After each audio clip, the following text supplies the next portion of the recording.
झारखंड में सियासी हलचल तेज हो चली है। रांची के सर्किट हाउस में हुई है महागठबंधन के विधायकों की बैठक। सीएम हेमंत सोरेन की अध्यक्षता में ये बैठक हुई है। सीएम हेमंत सोरेन ने की है महागठबंधन के विधायकों के साथ बैठक।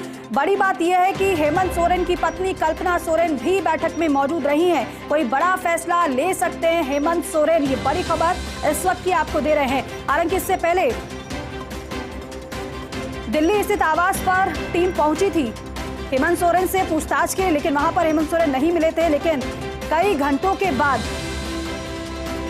जब हेमंत सोरेन बैठक के लिए सामने आए, उनसे सवाल भी इसको लेकर किया गया, तो उन्होंने कहा कि मैं तो आपके दिल में ही था। लेकिन बड़ी बात यह है कि जो बैठक हुई है हेमंत सोरेन की अध्यक्षता में, इसमें क्या फैसला लिया जा रहा है, इस पर हर किसी की नजर है। हेमंत सोरेन की पत्नी कल्पना सोरेन भी बैठक में मौजूद रहे और वरिष्ठ पत्रकार प्रदीप कुमार हमारे साथ झारखंड से जुड़ रहे हैं, उनका रुख करते हैं। सर, यही समझना चाहेंगे कि इस वक्त झारखंड में चल क्या रहा है, किस फैसले को लेकर महागठबंधन के विधायकों में जो चर्चा हुई है वो क्या रही है, क्या स्थिति आप देख पा रहे हैं?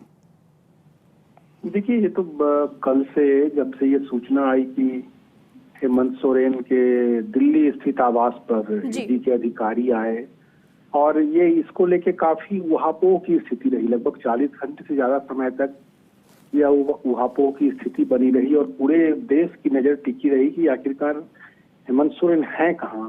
और आज जो है वो आश्चर्यजनक तरीके से वो दोपहर लगभग 1 बजे वो स्वयं विधायकों के समक्ष उपस्थित हुए, वो अपने आवास पे आए और एक तरीके से ये कहिए कि जो एक प्रक्रिया चल रही झारखंड में, मैं आपको बताऊं कि ये आज या कल का डेवलपमेंट नहीं है। ये 2.5 साल पहले जब झारखंड में ईडी ने कार्रवाई शुरू की थी तो एक के बाद एक जो है वो कार्रवाई यहाँ पे हुई। कई 2 IAS अधिकारी हैं वो जेल में हैं, कई पावर के करीब लोग थे वो जेल में हैं। मुख्यमंत्री हेमंत सोरेन से भी 2 बार पूछताछ हो चुकी है। एक बार इलीगल माइनिंग केस में उनसे पूछताछ हुई है जी। और एक केस जो है वो रिसेंट है, ये लैंड स्कैम से जुड़ा हुआ है और इसमें 10 समन जो है वो चीफ मिनिस्टर को मिल चुका है। अभी लगभग 10 दिन पहले उनसे पूछताछ भी उनके आवास पे आकर के इन लोगों ने किया था।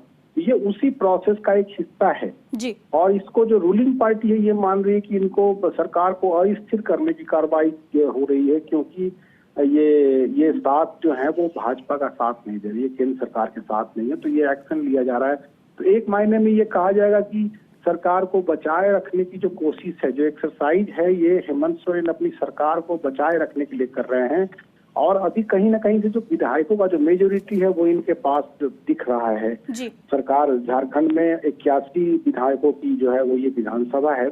1 विधायक इस्तीफा दे चुके हैं, यानी 80 विधायक हैं और एक बहुत अच्छी स्थिति में हेमंत सोरेन की सरकार है। विधायकों का टोटा नहीं है, तो अब प्लान बी पे काम चल रहा है। अगर हेमंत सोरेन की गिरफ्तारी होती है, जिसकी बहुत ज्यादा अटकलें आशंका लगाई जा रही हैं, तो आज उनकी पत्नी कल्पना सोरेन जी, जो उनके साथ विधायक दल की बैठक में शामिल हुई थी, एक बार और ये विधायक दल की बैठक ये करेंगे। लगभग 2.5 घंटे के बाद 7 बजे फिर से विधायकों को इनके आवास पे बुलाया गया है।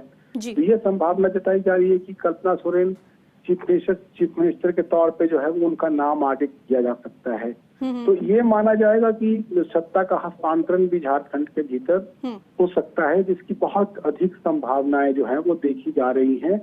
तो अभी जो स्थिति है कि ईडी के एक्शन को लेकर के हेमंत सोरेन जो है वो अब अगला जो होगा उसको जूझने के लिए कमर कस रहे हैं और सरकार को बचाए रखने के लिए जो एक्सरसाइज है वो भी कर रहे हैं। तो कुल मिलाकर के ये आने वाले कुछ घंटे जो है वो क्रूशियल हो सकते हैं। आज चूंकि उनका सामने आना भी महत्वपूर्ण था, चूंकि गवर्नर ने कह दिया था कि आप 4 बजे तक सामने आए, नहीं तो हम होम मिनिस्ट्री को इन्फॉर्म करेंगे।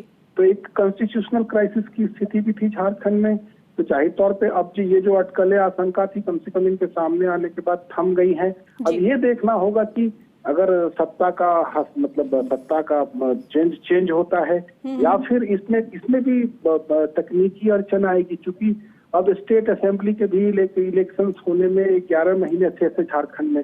तो ऐसे में एक सीट तो खाली कराया गया है। स्टैटिस्टिकली एक सीट जेएमएम ने खाली कराया, रूलिंग पार्टी ने यहाँ। अब उसपे जो है वो इलेक्शन की नौबत आती है कि ये चुनाव आयोग को तय करना है, तो कुछ तकनीकी अड़चन भी आएगी। अब ये उसको बना पाते हैं, कर पाते हैं तो ये कंटिन्यू कर पाएंगे, नहीं तो स्टेट जो है वो धीरे धीरे एक संकट के दौर से गुजर रहा है। 1-2 दिन बहुत महत्वपूर्ण होंगे। बिल्कुल ठीक है प्रदीप जी, बहुत शुक्रिया बातचीत के लिए। तो 1-2 दिन बेहद महत्वपूर्ण रहने वाले हैं और जो प्लान बी पर काम किया जा रहा है हेमंत सोरेन की तरफ से, वो प्लान बी क्या होगा इसी का इंतजार है। और जिस तरीके से वरिष्ठ पत्रकार हमें बता रहे हैं कि एक और बैठक होना लाजमी है, एक और बैठक हो सकती है और संभवतः उसके बाद कोई फैसले पर पहुंच पाए हेमंत सोरेन।